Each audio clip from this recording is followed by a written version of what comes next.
ما أنزلنا عليك القرآن لتشقى إلا تذكرة لمن يخشى.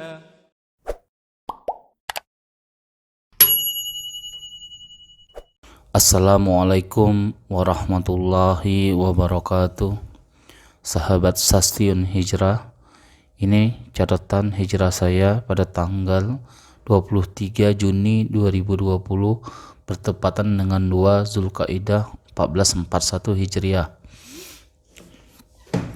Kali ini saya mau bahas tentang kegelisahan hati saya waktu itu, ketakutan dengan sihir dari orang-orang yang tidak suka dengan saya. Waktu itu saya pernah diskusi sama ustadz yang ruqyah saya bahwa setelah ditelusurin mungkin saya itu banyak kena sihir ain namanya. Ain itu adalah disebabkan karena orang iri dan hasad gitu. Jadi beliau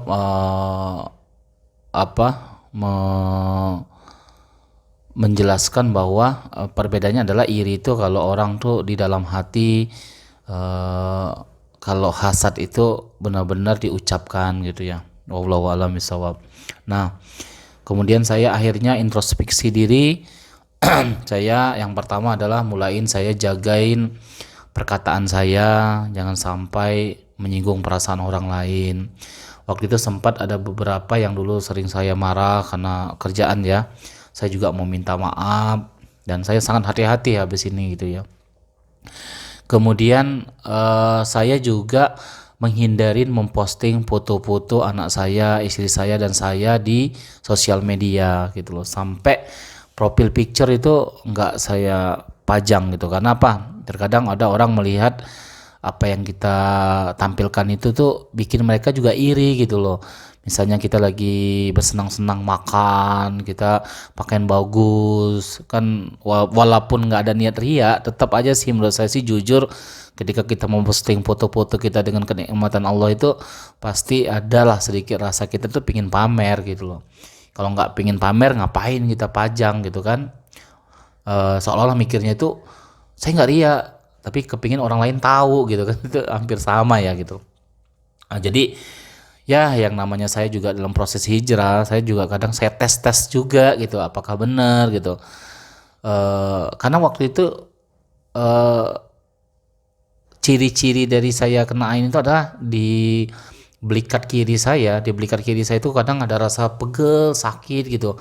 Makanya kalau diurut pakai minyak zaitun gitu sendawanya banyak kok gitu.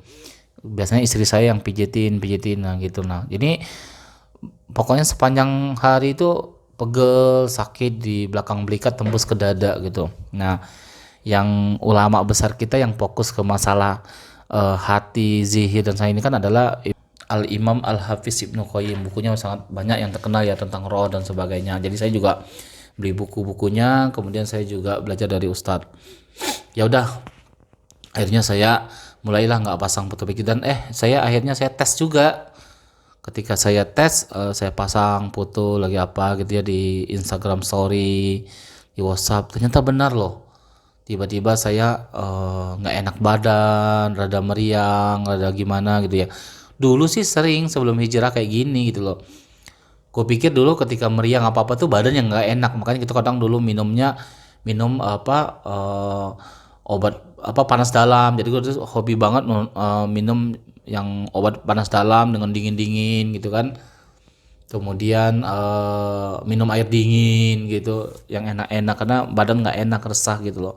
Ternyata ini adalah gejala ain.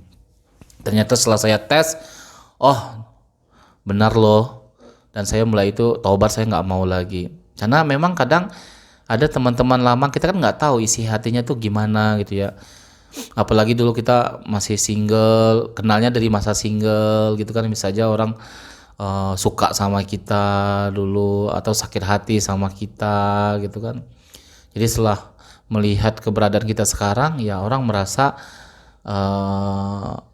iri gitu loh, walaupun mereka nggak terucap gitu ya. Pada endingnya saya pikir juga bukan alasan ini aja ya. Buat apalah ya kita share gitu loh. Nggak ada nggak ada manfaatnya gitu. Dan secara ilmu eh, online gitu, nge-share foto anak itu juga bahaya juga untuk keselamatan anak kita gitu ya. Ya udah, karena secara dunia juga nggak ada manfaat, secara akhirat mendatangkan mudarat, ya udah, kebiasaan ini teman-teman harus dihilangkan. Kemudian saya akan lanjut ya, akhirnya untuk selain sifat ini yang saya betulin, saya kemudian eh, diajarin tentang mengamalkan 2 surat pendek ya. Jadi setiap habis sholat subuh, sholat maghrib harus dibaca, yaitu adalah ayat Al-Falaq sama An-Nas. Pasti teman-teman udah tahu lah ya, karena ini ayat yang paling banyak orang tahu karena gampang, pendek gitu ya. Makna dari kedua ayat ini apa sih? Karena ini luar biasa loh, walaupun Allah kasih yang paling gampang dihafal, tapi itu juga yang manfaatnya sangat besar sekali kalau dibaca rutin. Jadi kalau orang masuk Islam kemudian dia bingung ngapal ayat yang lain, cuma bisa hafal 2 ini, pun dia setiap hari sholat pun udah benar-benar akan melindungi diri dia gitu loh. Nah, di sini dikatakan oleh dari Al-Imam Al-Hafiz Ibnu Qayyim mengatakan ada 10 ya. 10 cara kita berlindung dari kejahatan orang yang hasad terhadap kita gitu ya. Untuk menghindari penyakit ain tadi dan sihir dan sebagainya gitu. Nah, salah satunya itu adalah berlindung kepada Allah dari kejahatan dari golongan manusia dan jin. Jadi ada 2 nih. Nah, ini kata-kata terakhir ini ada di dalam surat An-Nas ya. Jadi kita berlindung dari gangguan jin dan manusia gitu loh. Nih saya baca dulu ya artinya dari An-Nas itu. Katakanlah, aku berlindung kepada Tuhan yang memelihara dan menguasai manusia, raja manusia, sembahan manusia, dari kejahatan atau bisikan setan yang biasa bersembunyi, yang membisikkan kejahatan ke dalam dada manusia dan dari golongan jin dan manusia. Jadi guys, kita itu kalau udah maknain 2 ayat ini adalah sebenarnya kita itu ada 2 ya, ada 2 yang harus kita waspadain. Yaitu ada 2 kejahatan dalam hidup ini, yaitu dari jin dan manusia. Nah, jin itu nggak pernah bisa menampakkan dirinya gitu loh. Kecuali kalau kita indigo itu kan ada tidak normalan dari manusia itu sendiri gitu. Jadi kita nggak bisa melihat jin gitu ya. Jadi, nah kejahatan jin itu adalah dia cuma bisikin gitu, menghasut gitu ya kan. Kalau kita ada niat jahat di hati, kemudian was-was, itulah jin tadi gitu. Memang apa ya? Orang bilang cuma dibisikin doang. Oh, tapi ini emang lebih bahaya. Masalahnya adalah yang kedua nih. Dari golongan manusia. Nah, dia mau bisikin manusia yang lain untuk jahat sama kita gitu loh.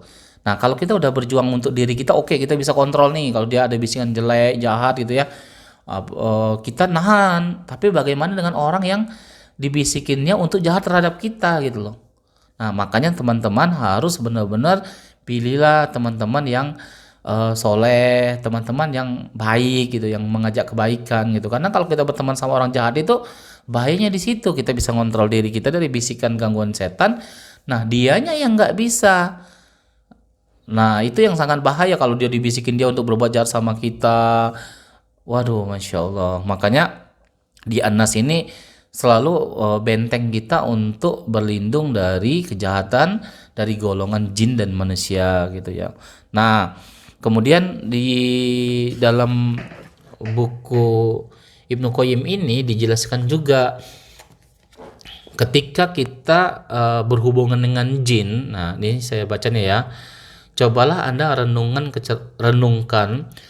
kecermatan bahasa Al-Qur'an ketika menyinggung tentang bagaimana meminta perlindungan dari setan yang kita yakini keberadaannya namun tidak kita lihat wujudnya dengan menggunakan lafaz As-Sami'ul Alim, yang berarti yang maha mendengar lagi maha mengetahui, sebagaimana yang terdapat dalam surat Al-A'raf dan As-Sajdah.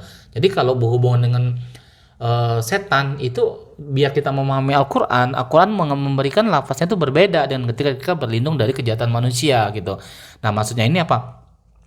Biar kita tuh paham bahwa mayat ini maknanya ini ini deskripsi tentang gangguan setan gitu, dan ini timbulnya karena setan gitu. Makanya Masya Allah, nah di situ Allah menekankan yang maha mendengar lagi mengetahui, karena kita nggak bisa lihat jin dan setan gitu. Jadi ciri khasnya itu Allah maha mengetahui gitu. Jadi yang gaib, yang nggak kelihatan, yang terbisik dalam hati, itu Allah maha mengetahui. Nah itu ciri-cirinya. Jadi kalau lagi baca Al-Quran tiba-tiba maknanya dia maha mengetahui, berarti ini yang kayak sesuatu yang nggak kelihatan gitu ya. Nah, kita lanjutin ya. Namun ketika menyinggung tentang bagaimana meminta perlindungan dari kejahatan manusia yang terlihat dengan mata, ia menggunakan lafaz as-sami'ul basir, yang berarti yang maha mendengar lagi maha melihat, sebagaimana di dalam surat Al-Mu'min atau Ghafir itu di ayat ke-56 gitu ya. Nah, jadi kalau dia berhubungan dengan kejahatan manusia, maka Allah menggunakan kata-kata yang maha mendengar lagi maha melihat. Kalau tadi kan maha mengetahui. Jadi kalau melihat itu kita, karena Allahnya gitu, kita nggak bisa lihat. Nah, kita harus yakin bahwa Allah tuh bisa melihat gitu. Masya Allah. Nah, ini sebenarnya Allah bisa semua, kok harus dipisah-pisah kayak gini gitu. Karena biar kita memahami makna dari dalam Al-Quran gitu. Jadi kalau dia cenderung maha mengetahui, berarti ini sesuatu yang nggak terlihat sebenarnya. Kita jadi ini history, ini kisahnya itu berarti biar kita hati-hati, ini dirangkai sama setan atau sesuatu yang di dalam hati gitu ya. Ternyata kalau ini maha melihat berarti benar-benar nampak gitu, benar-benar real, benar-benar akan kita hadapi di dunia nyata gitu loh. Kalau kita bicara tentang rezeki dinampakkan, ya berarti akan terlihat tuh rezekinya gitu loh, berarti bisa dilihat gitu loh gitu. Nah kemudian kalau misalnya ini saya akan ada tuh, kalau nggak salah saya baca ya tentang kalau orang soleh itu akan dinampakkan bekasnya gitu ya, berarti benar-benar terlihat gitu ya. Misalnya orang cara berpakaiannya, mungkin karena bekas sujud di keningnya, atau mungkin tingkah lakunya gitu benar-benar terlihat gitu. Nah itu teman-teman, kajiannya adalah bahwa Masya Allah kata-kata dalam Al-Quran itu sangat indah dan memang memudahkan kita untuk memahami. Oke, terakhir saya ingin juga berbagi tentang asbabun nuzul, yaitu tentang sebab-sebab turunnya ayat Al-Quran. Itu karangan Imam As-Suyuti, ini sangat terkenal ya, kitabnya bisa dibeli loh, bagus banget. Jadi dia menjelaskan setiap ayat. Nah karena kita membahas tentang Al-Falaq dan An-Nas tadi, maka kita perlu tahu juga gitu loh, sebab-sebab turun ayatnya ini karena apa gitu, biar menguatkan apa yang saya jelaskan di awal tadi. Nah di sini dijelaskan bahwa turunnya ayat Al-Falaq sama An-Nas ini adalah ketika Rasulullah itu sakit parah. Kemudian datanglah dua malaikat kepada beliau. Nah salah satu di antara keduanya duduk di sisi kepada beliau, dan yang satunya lagi duduk di dekat kedua kaki beliau, satu di kepala beliau, satu di kaki beliau. Malaikat ini bercakap-cakap lah. Kesimpulannya adalah bahwa Rasulullah itu kena sihir gitu, ada orang yang jahat sama dia. Masya Allah, lihat guys, Nabi kita yang maha suci, yang dijamin surga, mau bersih aja itu dijahatin manusia gitu. Kok bisa kena padahal dia nabi gitu? Iya, karena memang Rasul itu adalah manusia gitu loh, tauladan kita, nggak boleh disembah. Dia itu adalah tauladan aja, apa yang dia lakukan kita turutin gitu, karena yang harus disembah itu hanya Allah Subhanahu wa taala. Jangan sampai kejadian kayak agama-agama lain gitu ya kan, nabi itu nggak boleh disembah tapi diikutin. Jadi nabi itu menjadi role model kita, bagaimana kita bersikap terhadap Allah, menyembah Allah. Nah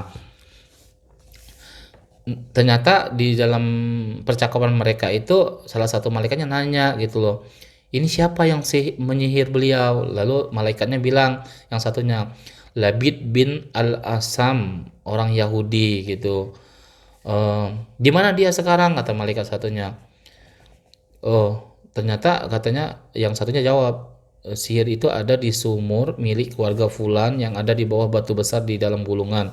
Carilah gulungan tersebut, kuraslah air sumurnya dan angkatlah batu besar itu, kemudian ambil gulungan tersebut dan lalu bakarlah.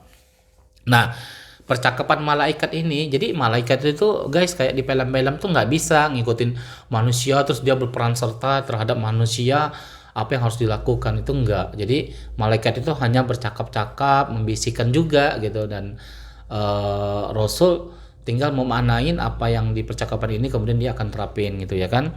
Nah setelah pagi hari Rasul dengar tuh kan percakapan antara kedua malaikat tadi. Lalu dia menyuruh Ammar bin Yasir bersama sekelompok orang mencari gulungan tersebut. Ternyata airnya itu seperti air henna, nggak tahu nih apa ya artinya. Lalu mereka menguras air sumur itu. Setelah itu mereka mengangkat batu besar dan mengeluarkan gulungan tersebut. Selanjutnya mereka membakar gulungan itu. Ternyata di sana ada 19 simpulan. Akhirnya turunlah 2 surat Al-Falaq dan An-Nas ini. Ketika beliau membaca ayat, maka satu simpul terlepas 2 surat itu adalah Al-Falaq dan An-Nas. Jadi guys, inilah yang namanya asbabun nuzul ya. Jadi sebab turunnya ayat gitu ya. Jadi Masya Allah. Jadi kejadian Rasulullah itu sakit itu bukan menandakan bahwa dia lemah, dia bisa jadi, bukan. Tapi sebenarnya suatu role model untuk kita apabila terjadi hal yang sama, maka yang kita lakukan sama juga dengan apa yang Rasulullah lakukan gitu loh. Jadi kalau teman-teman ada benda-benda yang nggak benar gitu ya ketemu di rumah kita ya, wallahu alam lah ya, dibakar aja. Nah caranya dengan membacakan Al-Falaq dan An-Nas untuk membentengin diri. Maka kalian amalkan ini setiap pagi itu sesudah subuh, setiap sore sesudah asar, kemudian sebelum tidur, yaitu ayat kursi 1 kali, surat Al-Ikhlas 3 kali, surat Al-Falaq 3 kali, surat An-Nas 3 kali. Insya Allah kita akan dilindungi Allah dari gangguan dari 2 golongan tadi, golongan setan dan golongan yang tidak terlihat sama golongan manusia yang terlihat. Nah golongan manusia tadi ingat ya, didorong oleh bisikan setan untuk berbuat jahat kepada kita. Dan semoga teman-teman semua dilindungi Allah Subhanahu wa taala, disehatkan, kemudian dilindungilah ya dari kejahatan ini. Insya Allah teman-teman semua dengan mengamalkan 2 ayat ini saja, kemudian kita memaknain artinya, asbabun nuzulnya, insya Allah akan membuat kita lebih khusyuk dalam sholat. Biasakan guys, jangan lupa sholat subuh baca ini, sholat maghrib juga. Hanya itu yang bisa saya bagikan pada sesi ini. Terima kasih. Jazakumullah khairan. Wassalamualaikum warahmatullahi wabarakatuh.